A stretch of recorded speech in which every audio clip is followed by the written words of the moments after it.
Hello दोस्तों, नमस्कार। SM किसी चैनल में मैं आप सब लोगों का दिल से बहुत बहुत स्वागत करता हूं। अगर आपने पहली बार विजिट किया है जरूर चैनल को सब्सक्राइब कर लेना। उसी के साथ साथ कल शनिवार तो फ्री स्टॉक मार्केट क्लासेस इस चैनल के ऊपर नया लेक्चर अपलोड होने वाला है, तो उसका लिंक भी मैंने ऊपर आई बटन पे दिया है। आप चाहो तो फॉलो करके रख सकते हो, सब्सक्राइब करके रख सकते हो। लगे हाथ let's learn stock market and finance, इस चैनल को भी फॉलो करना, सब्सक्राइब करना। उसका लिंक भी आपको ऊपर आई बटन पर नीचे डिस्क्रिप्शन में मिल जाएगा। एंड अभी भी थोड़ा सा वो टेक्निकल इशू चल रहा है नोटिफिकेशन के इशू के चलते, तो इसीलिए आज के दिन के जितने भी इंपॉर्टेंट लेक्चर्स थे जो ऑलरेडी अपलोड हो चुके हैं, इन सब के लिंक मैंने नीचे डिस्क्रिप्शन में दिए। आप चाहो तो उनको आराम से बाद में स्टडी कर सकते हो। सो चलिए दोस्तों, फिलहाल इस वीडियो को स्टार्ट कर लेते हैं। तो ठीक है दोस्तों, अभी हम लोग आ चुके हैं बिल्कुल हमारे नॉर्मल स्क्रीन के ऊपर। बहुत सारी चीज़ों को कवर करना है। पहले तो अमेरिकन मार्केट को देख लेते हैं। मतलब क्या ही है हमारा बाजार में तो मतलब कोई परफॉर्मेंस नहीं, बट अमेरिकन मार्केट अगर आप देखोगे अगेन 400 पॉइंट ऊपर भागते हुए देखने को मिल रहा है। ऑलमोस्ट अराउंड 1% के आसपास की तेजी नजर आ रही है। नेस्डेक की अगर बात करें तो 0.5% की तेजी नजर आ रही है। नो डाउट वॉलेटिलिटी है। और हमारे एडीआर क्या कर रहे हैं, तो हमारे एडीआर आप देख सकते हैं, इन्फोसिस का एडीआर 0.5% ऊपर है। एचडीएफसी बैंक का एडीआर 1.25% के आसपास ऊपर है। आईसीसी बैंक का एडीआर भी हरे रंग में है। विप्रो का एडीआर 1.25% ऊपर है। और डॉक्टर रेड्डीज का एडीआर भी हरे रंग में नजर यहाँ पे आ रहा है। तो चलिए कुछ इंपॉर्टेंट कंपनीज की बात कर लेते हैं, जैसे कि एलआईसी। काफ़ी लोग कमेंट भी कर रहे थे सर एलआईसी के नंबर्स से रिलेटेड भी अपडेट दे दीजिए। हाँ, पहले तो 10 रुपये का डिविडेंड भी उन्होंने कंपनी ने डिक्लेयर किया है। एंड प्रॉफिट की अगर बात करें एलआईसी की, तो 23% का year on year basis profit देखने को मिला है। 23,467 करोड़। मतलब बहुत बड़ी कंपनी है दोस्तों, इनके प्रॉफिट्स काफ़ी बड़े यहाँ पे होते हैं। यहाँ पे एलआईसी का सबसे बड़ा प्रॉब्लम क्या है, यस इतनी बड़ी कंपनियाँ हैं कि इनमें नेक्स्ट लेवल की ग्रोथ देखने को ही नहीं मिलती है। ठीक है, अब 23,000 आप देख लो ना, 23,467 करोड़ का प्रॉफिट। कल अगर ये एक्स्ट्रा 100 करोड़ भी कमा ले, फिर भी परसेंटेज के हिसाब से वो प्रॉफिट पॉइंट में भी नहीं होगा, मतलब पॉइंट में होगा।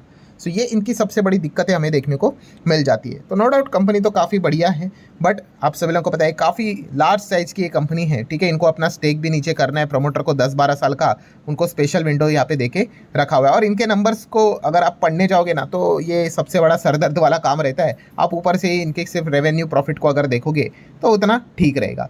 देन इरकॉन इंटरनेशनल की बात कर रहे हैं, रेलवे वाली कंपनी, आपको पता ही है इनके कंपनी के नंबर्स थे। जैसे कि आपको पता है ये सारे कंपनीज होते हैं, उनके ईयर ऑन ईयर नंबर अगर आप पढ़ोगे तो ठीक पिक्चर मिलेगी। क्वार्टर ऑन क्वार्टर देखने की जरूरत नहीं, अच्छे ही नजर आएंगे।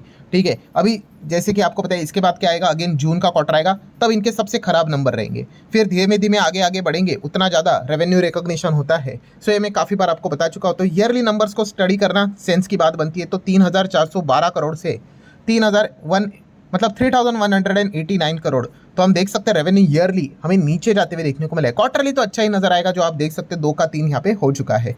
वहीं पे अगर कंपनी के प्रॉफिटेबिलिटी की बात कर ले तो 212 करोड़ का प्रॉफिट 191 यहाँ पे हुआ है। मतलब हम कह सकते हैं ईयरली कंपनी का परफॉर्मेंस डाउन हुआ है। अगेन सेम वही चीज़, क्वार्टरली तो आपको अच्छा ही नंबर मिलेगा। और वही चीज़ ईपीएस में भी है, 2.04 हो गया ईयरली डाउन, बट क्वार्टरली हमें अप ही नज़र यहाँ पे आएगा। सो इरकॉन इंटरनेशनल के नंबर्स की अगर बात कर ले तो ओके ये हमें परफॉर्मेंस देखने को यहाँ पे मिला है। रही बात दोस्तों एफआईज एंड डीआईएस की, तो यहाँ पे लगातार एफआईज यहाँ पे बेचते जा रहे हैं। अब आज तो हद ही पार कर दी, 4,500 करोड़ का माल बेच दिया। ठीक है, मतलब निकलते ही जा रहे हैं। काफ़ी लोगों को तो अब मतलब डाउट भी आया कि क्या एफआईज अब वापस कभी आएंगे ही नहीं। ठीक है, तो ऐसी बात नहीं है, मैं इसके पहले भी आपको बता चुका हूँ, ये नेट सेलिंग है भाई। ये देखो ये यहाँ पे खरीद भी रहे हैं, पर खरीदारी से ज़्यादा जो उनका पुराना जो माल है उसको ज़्यादा बेच रहे हैं। तो ये पॉइंट भी आपको समझ में यहाँ पे आना चाहिए। बट येस डेफिनेटली हम कह सकते हैं हमारा जो रुपया जो कमज़ोर यहाँ पे हुआ है। ठीक है, 97 के बाद 96, अब 95 का रेंज नज़र आ रहा है। छोटा सा स्मॉल सेलिब्रेशन यहाँ पे कर सकते हो, बट बिग पिक्चर की अगर बात कर ले तो यस एफआईएस की अगर वापसी करवानी है तो आपको बड़े लेवल पे डिसीजंस लेने पड़ेंगे, रुपया को यहाँ पे सुधारना पड़ेगा, तभी जाके ये चीज़ें पॉसिबल यहाँ पे हो सकती है। वरना अगर देखा गया करंट माहौल जो यहाँ पे बना है, एंड खास करके हम देख रहे हैं कि जो अदर अपॉर्चुनिटीज़ ग्लोबल लेवल पे अगर देखा गया, दुनिया पूरी खुली पड़ी हुई है। एफआईएस मतलब ऐसा नहीं कि सिर्फ यहाँ पे निवेश करते, दुनिया भर में वो किधर भी निवेश करते हैं। सो वहाँ पे वो ज़्यादा जाते हुए देखने को यहाँ पे मिल जाते हैं। सो बेसिकली हम कह सकते हैं कि एस एफआईएस अभी भी काफ़ी ज़बरदस्त तरीके से अपनी बिकवाली को कंटिन्यू यहाँ पे रख रहे हैं। चलिए आ जाते हैं दोस्तों आरवीएनएल के ऊपर। आरवीएनएल की अगर बात कर ले तो यस कंपनी को काफ़ी शानदार ऑर्डर मिला है, 758 करोड़ का ऑर्डर। सारे ऑर्डर आपको पता है इनके रेलवे इंफ्रास्ट्रक्चर, रेलवे से रिलेटेड ही देखने को मिल जाते हैं। तो अच्छी बात है भाई, जितने भी यहाँ पे मतलब सरकार से रिलेटेड कितने सारे काम होना यहाँ पे बाकी है। सो घर घर ही हमें ये सारी चीज़ें चलती हुई देखने को मिल जाती है। नेक्स्ट अगर हम यहाँ पे बात करें दोस्तों तो एमटार टेक्नोलॉजीज, यस एमटार टेक की अगर बात कर ले एकदम फॉर्म में चलने वाली कंपनी। और आज के दिन भी अगर हम बात कर ले कंपनी को 467 करोड़ का ऑर्डर मिला है। जो लोग पूछ रहे थे सर क्या इनको वापस ऑर्डर मिला है, यस ऑर्डर मिला है।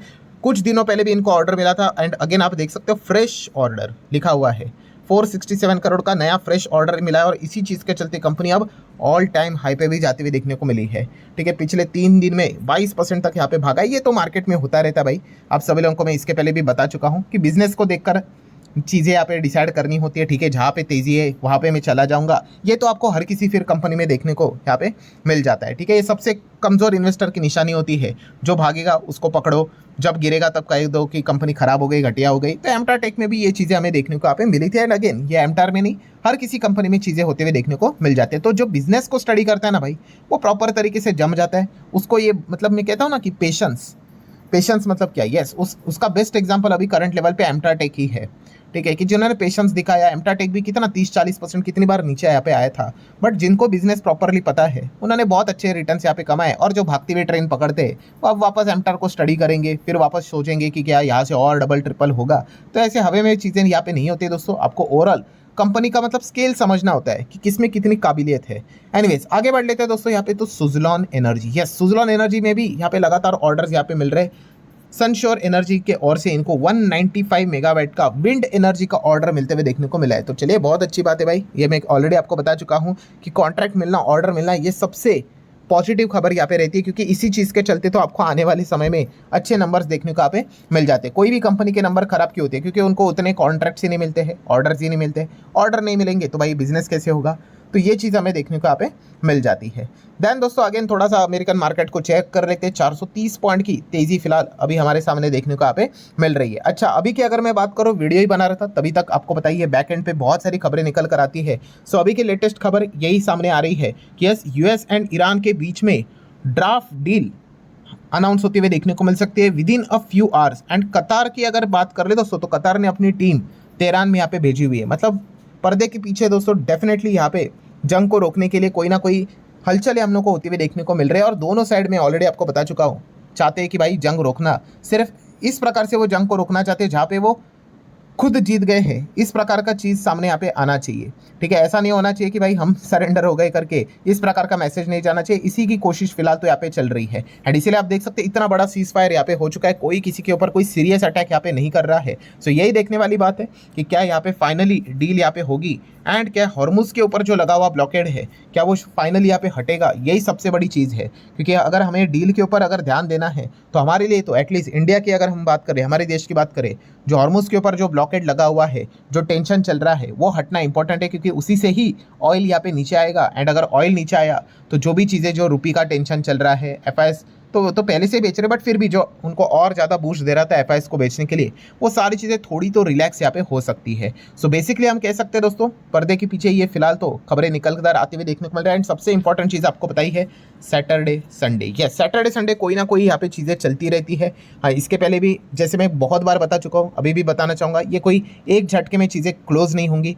या वॉर स्टार्ट हो गया, वॉर यहाँ पे बंद हो गया, मल्टीपल राउंड्स यहाँ पे करने पड़ेंगे एंड तब जाके फाइनल कंक्लूजन निकलेगा। तो यही चीज़ें फिलहाल तो चलती हुई देखने को मिल रही है। और जिस प्रकार से अमेरिकन मार्केट थोड़ा ऊपर नज़र आ रहा है, यही चीज़ें चल रही है बाजार में, होप बेसिस के हिसाब से कि शायद से इस वीकेंड तो कुछ अच्छी खबर निकल कर यहाँ पे आ जाए। लेट्स सी होता है कि नहीं होता है, वरना क्या एक और हफ्ता इंतजार कर लेंगे, यही चीज़ें चल रही है। एंड अगर ग्लोबल बाजार में मतलब अमेरिकन मार्केट में तेजी है, तो सबसे इंपॉर्टेंट चीज़ हमारा गिफ्ट निफ्टी कैसा चल रहा है। तो हमारा गिफ्ट निफ्टी 50 पॉइंट ऊपर है, 23,815 का लेवल है। हमारा जो निफ्टी था वो कितने का था, 23,700, चलो 15, मतलब 100 पॉइंट के आसपास यहाँ पे हम कह सकते हैं गैप क्रिएट होते हुए देखने को यहाँ पे मिला है। बट ये तो अभी फ्राइडे की बात है, आप सभी लोगों को पता ही है। उसके बाद सैटरडे संडे, आज का दिन भी बाकी है, मंडे का भी सुबह का बहुत समय यहाँ पे बाकी है। तब तक तो दुनिया इधर की उधर यहाँ पे हो जाती है। एंड जो लोग यहाँ पे शेयर बाजार को अच्छे से ऑब्जर्व करते हैं उनको तो पता ही है कि फ्राइडे नाइट क्या आता है, अच्छी खबर आती है। एंड यहाँ पे संडे नाइट की अगर बात कर ले तब तक कोई बुरी खबर आ जाती है। एंड जो एक्सपेक्टेशन हम रखते हैं कि बाजार कुछ अच्छा शुरू होगा, वो सारे एक्सपेक्टेशन यहाँ पे वाइप आउट हो जाते हैं। तो ऑलरेडी हम लोग ऐसा 3-4 बार तो देख चुके हैं। लेट्स सी इस वक्त भी क्या ऐसी चीज़ें यहाँ पे होती है कि नहीं। फिलहाल तो हम कह सकते हैं कि एक अच्छा पॉइंट फिलहाल तो देखने को यहाँ पे मिल रहा है। Global market, American market, gift Nifty थोड़ा हरा रंग में हम लोग को ऊपर चलते हुए देखने को मिल रहे हैं। सो ठीक है दोस्तों, अभी की जो लेटेस्ट खबर है, बार बार इसको अपडेट करके मैं देखते रहता हूं। तो आप चेक कर सकते हैं, पाकिस्तान के भी जो आर्मी चीफ है, आप सभी लोगों को पता है अमेरिका एंड ईरान के बीच में पाकिस्तान भी मीडिएशन का काम करने की कोशिश यहाँ पे कर रहा है। ठीक है, वो जेन्युइनली कर रहा है या फिर नहीं वो तो बाद में ही पता चलेगा। बट यस, फिलहाल तो हम कह सकते हैं पाकिस्तान के जो आर्मी चीफ है वो भी ईरान जाते हुए देखने को मिल रहे हैं। मतलब कतर के साथ साथ अब ईरान का, मतलब पाकिस्तान का भी नाम सामने यहाँ पे आ रहा है। और अमेरिका भी इस प्रकार के संकेत दे रहा है कि यस, टॉक में थोड़ा प्रोग्रेस नज़र यहाँ पे आ रहा है। तो कुछ पॉजिटिव हिंट्स तो ज़रूर मिलते हुए देखने को यहाँ पे मिल रहे हैं। सो लेट्स सी, क्या कोई अगर अच्छी खबर निकल कर आई तो मैं आप लोगों को यहाँ पे बता दूंगा। बट इसी चीज़ के चलते अमेरिकन मार्केट में भी एंड बाकी के मार्केट में भी अच्छी तेजी बनते हुए देखने को मिल रही है। सो ठीक है दोस्तों, आशा करता हूँ वीडियो हेल्पफुल लगा होगा। So that's it, thank you very much दोस्तों, we will be meeting are, तब तक के लिए बाय बाय।